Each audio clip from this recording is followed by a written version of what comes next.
Halo semua, kembali lagi di YouTube aku. Untuk video kali ini kita akan membahas how to apply to university worldwide. Cara buat daftar universitas di luar negeri. Oke. Jadi poinnya ada 2 untuk video ini. Yang pertama, syarat umum atau step-step umum. Kalau kalian mau catat ya, aku bakal coba ngomong lebih pelan. Oke. Jadi syarat umum. Dan yang kedua adalah syarat spesifiknya. Oke. Kita langsung ke syarat umum. Oke. Jelas banget ini benar-benar importante. Yaitu kalian harus tahu dulu jurusannya mau apa. For example, aku ambil applied linguistic. Atau mungkin kalian ada yang mau math, atau kalian ada yang mau ambil medical, atau apapun itu, engineering. It can be anything, bisa apapun itu. Kalian udah tahu jurusannya mau apa. Habis itu kalian lihat nih tren di luar sana untuk jurusan, anggaplah matematika. Negara mana sih yang paling bagus, yang bisa provide a best learning experience? Contohnya, misal kalau setauku tuh bahasa Inggris itu lebih fokusnya di negara yang berbahasa Inggris. For example, bisa di Australia, atau bisa di UK, di US, Canada, can be anything. Nah, fokus dari studi kalian tuh di mana yang paling bagus? Misal mungkin di Irlandia, atau mungkin di Swedia. Nah, kalian harus cari itu. Look up di mana negara atau universitas yang provide best of the best. Misal pun nggak best of the best, paling nggak dia masuk rating buat QS, atau itu QS itu website atau lembaga yang bakal ngasih ranking buat universitas, baik secara akademiknya ataupun untuk perprodinya sedunia gitu ya. Oke. Udah catat nih. Oke, yang kedua adalah cari universitasnya yang tadi aku bilang. Kalau nanti di video berikutnya kita bakal bahas website mana aja yang website yang bisa kalian pakai buat cari universitas. Jadi udah dapet universitasnya nih, udah kan? Udah tahu di mana jurusannya, udah dapet univnya, keren banget. Tinggal beberapa langkah lagi, cuy. Oke, kalian harus langsung cari di requirements-nya apa.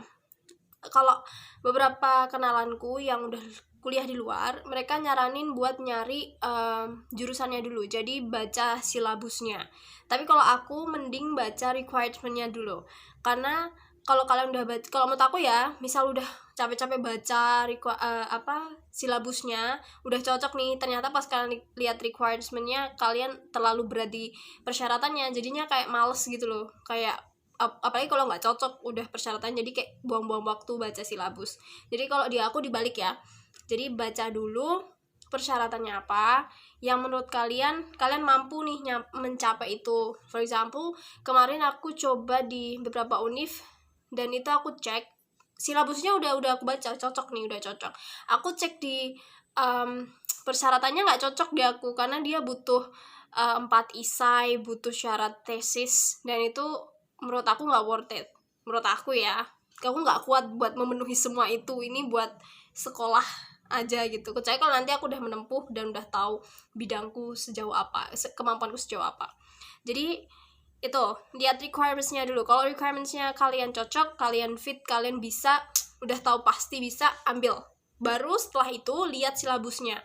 Karena kenapa aku bilang lihat silabusnya?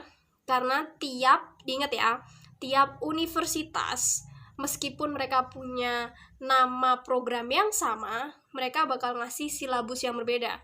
For example, di universitas yang aku daftar, itu dia dua-duanya menyediakan applied linguistic, tapi yang satu dia nggak menyediakan sociolinguistic. Yang satu menyediakan sociolinguistic dan juga psycholinguistic. Kenapa yang ini nggak ada psycholinguistic? Karena dia fokusnya ke applied linguistic buat forensik. Jadi dia nggak berkaitan buat pendidikan. Karena aku jalurnya harusnya ngajar jadi dosen gitu kan. Nah, aku kan nggak mungkin ngajar forensik karena aku nggak ada background kedokteran gitu. Jadi aku nggak ambil yang psycholinguistic, nggak ambil yang sociolinguistic dan forensik gitu. Jadi kayak gitu, kalian harus baca detail gitu. Jangan sampai nanti kalian udah seneng universitasnya, udah seneng programnya, pas dilihat lagi programnya nggak sesuai dengan yang kalian mau, nanti kan sia-sia gitu loh. Maksudnya waktu yang terbuang buat itu juga itu bakal ngaruh ke motivasi belajar kalian. Kalau kalian nggak suka sama prodinya atau programnya, bakal matain semangat. Kalau buat aku loh ya, saran aja. Oke, udah requirement sudah. Nomor 4 adalah due dates. Yep, deadlines. Make sure kalian daftar sebelum deadline dari universitas tersebut. Tapi ada pengecualian. Beberapa universitas itu biasanya ada di paling bawah sendiri tuh. Itu ada notes-nya kalau mereka masih mereka masih mempertimbangkan pendaftar yang terlambat itu. Nah, jadi pastiin lagi kalau kalian lewat websitenya, ditanyain tuh admissionnya, kalian email admissionnya ya, gimana deadline-nya kapan. Karena ada beberapa univ yang mereka nggak mencantumkan secara spesifik deadline-nya, mereka cuma bilang September awal atau September week berapa. Itu kan kayak rancu gitu kan. Nah, kalian bisa langsung email ke admissionnya, biasanya di situ ada nomor telepon. Kalau nggak nomor telepon, email buat inquiry. Nanti kalian tulis aja, jangan lupa subjeknya ditulis ya, mohon maaf. Nanti kalau nggak ditulis subjeknya, lama dibalasnya ya.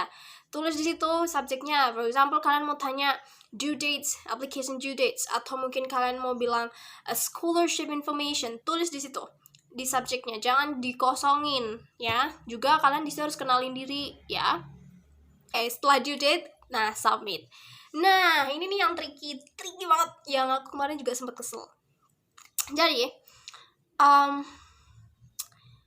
ada beberapa univ yang memutuskan untuk tidak mencantumkan persyaratan application fee di website utama. Jadi di kampus yang akan kalian daftar, biasanya mereka akan kasih link buat guidelines. Guidelines itu cara-cara buat daftarnya gimana nih, step-stepnya, persyaratannya harus kalian lengkapi.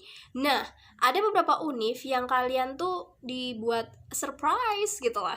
Jadi pengalaman aku kemarin, aku udah upload, udah sampai finalisasi, itu kan ada tulisan apakah kamu mahasiswa domestik atau internasional. Dan aku pilih internasional. Pas aku klik internasional, apa yang muncul? Tulisannya kolom pembayaran. Padahal di website-nya, di guidelines-nya, there's nothing saying that I have to pay a single penny. Nah, nggak ada. Jadi kayak makanya kayak maksudnya gini loh, bayar nggak apa-apa. Kalau untuk beberapa orang yang memang punya kelonggaran di keuangan, boleh banget kalau kalian mau.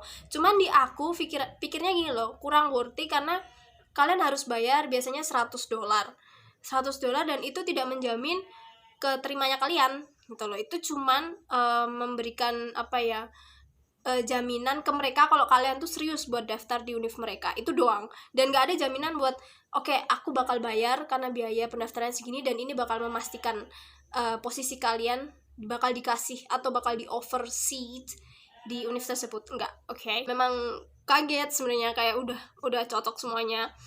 Dan sedikit kesel sih karena gimana ya, nyari univnya sendiri itu kan nggak gampang, butuh waktu beberapa minggu kalau aku.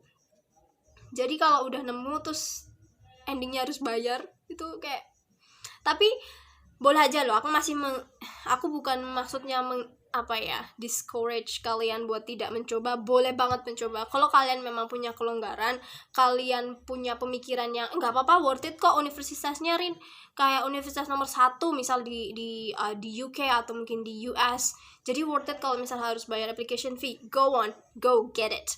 Kalau aku, karena kemarin prospekku bukan ke masalah pendidikannya, tapi memang masalah financial. Aku nggak mau waste atau spend money buat hal yang belum pasti kalau aku. Oke?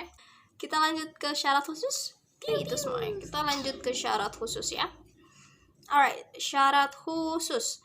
Aku ada 7 poin yang menurut aku ini aku summarize dari semua univ mayoritas tuh pada butuh ini ya. Nanti untuk perintilannya tergantung univ masing-masing. Tapi yang poin utamanya itu ada 7. Oke, yang pertama adalah English Proficiency Certificate. Buat yang nggak tahu apa itu English Proficiency Certificate, itu adalah sertifikat yang menyatakan kalau kalian mampu berbahasa Inggris atau berkomunikasi menggunakan bahasa Inggris di negara lain. Nah, ini biasanya dibutuhin buat mereka yang ada hajat mau kerja di luar, atau mungkin kerja atau mungkin studi di luar negeri. Tapi tidak semuanya, tergantung dari negaranya. Misal kalian pilih buat ke Jerman, mungkin mereka setahu pengalaman saya sama teman-teman itu mereka butuhnya sertifikat berbahasa Jerman. Nah, kalau di tempatku karena aku daftar di negara berbahasa Inggris, jadi aku ambilnya IELTS atau TOEFL karena sertifikat yang English Proficiency. Oke, jadi ada TOEFL, ada IELTS. Nah, bedanya kalau TOEFL itu base-nya US Standard English. Tapi kalau yang IELTS itu standarnya ikut yang British. Nah, kalau sistemnya sendiri beda. Kalau TOEFL sendiri aku nyaranin buat TOEFL IBT. Karena biasanya mereka kalau nggak IBT, ITP. ITP itu yang menyediakan tuh sekolahan kalian tuh namanya ITP. Tapi kalau yang IBT itu lebih mirip ke IELTS. Jadi nanti ada 4 skills testnya. Yang pertama itu ada reading, listening, terus ada writing dan juga speaking. Dan speakingnya juga langsung sama native ya, jadi kayak berdua gitu, berdua. Nggak, jangan bayangin ngedate loh ya, jangan bayangin ngedate, ini nanti interviewer soalnya. Jadi itu nanti benar-benar harus ada persiapan. Terus banyak ada yang tanya, kenapa nggak ambil TOEFL? Nah, aku sendiri lebih prefer IELTS karena lebih fungsional yang IELTS, karena soal-soalnya tuh lebih gimana cara penggunaannya. Misal kalian dikasih bacaan yang berkaitan dengan jalan atau berkaitan dengan rute, itu kan bermanfaat ya kalau menurut aku. Nanti kalau aku tinggal di luar, jadi aku nggak bingung. Jadi mereka di IELTS tuh nggak fokus banget ke grammarnya itu nanti langsung ke aplikasi. Misal nanti kalian speaking sama writing. Kalau reading sama listening mereka lebih ke kok mereka sih IELTS itu lebih fokusnya ke penggunaannya. Tapi kalau TOEFL kan lebih kayak ke grammarnya. Misal dalam satu kalimat tuh suruh nentuin mana nih kata yang seharusnya nggak di sini atau yang salah mana. Dan menurut aku tuh lebih ke terlalu baku lah. Kalau aku lebih sukanya yang fungsional buat kehidupan gitu. Jadi kalau ditanya mau yang mana, terserah kalian. Tapi kalau ditanya aku prefernya mana, IELTS. Oke. IELTS tuh kan paling tinggi 9 untuk setiap skills. Kalkulatif pun itu dia juga 9 paling tinggi. Jadi kalau di kampusku tuh minimal dia 6 dengan skor untuk setiap skillnya juga nggak boleh ada yang kurang dari 6. Ada juga yang kemarin itu mintanya 7,5, tapi skor untuk setiap tiap skills itu nggak boleh di bawah 6,5. Jadi pastiin nanti requirements-nya kalian butuh berapa, jadi kalian bisa ada target. Yang kedua adalah surat rekomendasi ya. Nah, untuk surat rekomendasi kemarin banyak yang tanya buatnya atau mintanya ke siapa dan berapa. Oke. Kalau untuk surat rekomendasi itu aku kemarin mintanya ke 4 dosen. Jadi gini, surat rekomendasi itu ada 2 jenis. Yang pertama yang akademik, yang kedua itu yang profesional. Kalau akademik itu surat rekomendasi yang dikeluarkan atau ditulis oleh orang akademisi, misal dosen kalian, misal supervisor kalian. Tapi kalau untuk yang profesional itu bos kalian, college kalian, itu yang profesional. Aku tapi mengajukan surat rekomendasi ke dosen. Caranya minta dengan sopan. Apakah dosen-dosennya bersedia untuk membantu membuatkan surat rekomendasi. Nah, ini kalau saranku sih minta surat rekomendasinya jangan kosongan banget terus nunggu beliau dosen-dosen itu langsung ngasih secara total, jangan. Tapi paling enggak kalian ada draft dulu gitu. Udah muatan cuy. Oke. itu nanti jangan lupa tanda tangan dari dosen juga. Nah biasanya di situ kalian bakal diminta univnya mana dan jurusannya apa. Bilang ke dosen-dosen, biasanya ada ada yang nggak mau, ada yang mau. Kemarin aku alhamdulillah dapet yang mau, dan aku minta buat minta untuk diberikan surat rekomendasi secara general. Jadi nama univ dan juga jurusan tidak dicantumkan. Kenapa? Ini memudahkan kalian biar nanti kalau kalian mau daftar di univ yang berbeda dengan jurusan yang berbeda pula, kalian gak harus minta lagi ke dosen gitu. Nanti tinggal ganti-ganti aja gitu. Nanti pas mau ganti bilang minta izin ke dosen, Pak, Bu, saya mau izin ganti ini karena mau ganti mendaftar di universitas B gitu. Jadi seperti itu. Yang ketiga adalah motivation letter atau personal statement. Apa itu? Apa bedanya? Nah, motivation letter itu lebih ke secara garis besar sih kenapa gini nih, kenapa kalian harus diterima di suatu institusi. Tapi kalau personal statement secara garis besar harus mencantumkan alasan kenapa kalian harus diterima. Yang kedua, apa masalah yang akan kalian selesaikan dengan berkuliah atau studi di sekolah tersebut, dan juga plan kalian di masa depan. Jadi itu. Okay, buatnya satu aja, nanti tinggal diganti-ganti poin pentingnya, okay? And number 4, it be ID card. ID card karena buat international student dan it has to be passport.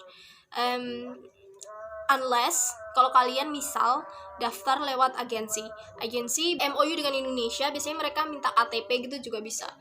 Cuman aku sangat-sangat mengencourage kalian buat passport karena itu udah satu step banget. Buat paspor tuh antrinya lama seminggu. Jadi kalau menurut aku mending buat paspor nyicil, nanti kalau udah keterima kalian tinggal fokus ke visa. Ya. Oke. Yang berikutnya adalah CV. Nah, CV di sini nanti aku juga bakal buat video yang gimana detail buat CV yang benar. CV sini harus mencakup semuanya, pendidikan kalian, terus identity kalian, pengalaman kalian secara garis besar, dan juga harus detail tapi concise. Ya, Yang keenam adalah graduation certificate. Ya, jadi bukti kalian udah lulus, ijazah, soalnya ijazah gitu ya. Ijazahnya kalian dan harus harus ditranslate. Sorry. Jadi harus berbahasa Inggris, nggak boleh berbahasa Indonesia. Dan itu kalian harus pakai yang penerjemah tersumpah. Nanti di situ harus ada cap dan tangan penerjemahnya. Biasanya univ dari di Indonesia tuh udah mencantumkan ijazah berbahasa Indonesia dan berbahasa Inggris. Jadi coba cek ke univ kalian masing-masing ya. Oke, untuk yang terakhir adalah transkrip nilai. Untuk transkrip nilai of course harus berbahasa Inggris juga, seperti yang aku bilang. Kalau di kampusku kemarin alhamdulillah kampusnya udah menyediakan ijazah dan juga transkrip nilai berbahasa Inggris. Jadi kita nggak harus transkrip lagi. Oke, jadi itu transkripnya. Jadi udah ya kayaknya syarat khususnya berarti ada 7. Maksudku yang semua univ bakal butuh itu. Tapi nanti tinggal jumlahnya, kayak surat rekomendasi mereka tiap kampus butuh jumlah tertentu juga. Untuk motivation letter atau personal statement itu ada yang minta personal statement, ada yang minta motivation letter. Jadi tergantung masing-masing kampus. Ya, oke. I think that's all. Well, I really hope that helps you get through what you dream of to the place where you wanna learn and study. Kasih tahu aku buat video berikutnya kalian mau apa. Tulis di komen, jangan lupa like. Kalau if you like it, go like it. If you don't like it, then just go. And then you can also subscribe. That's all of you.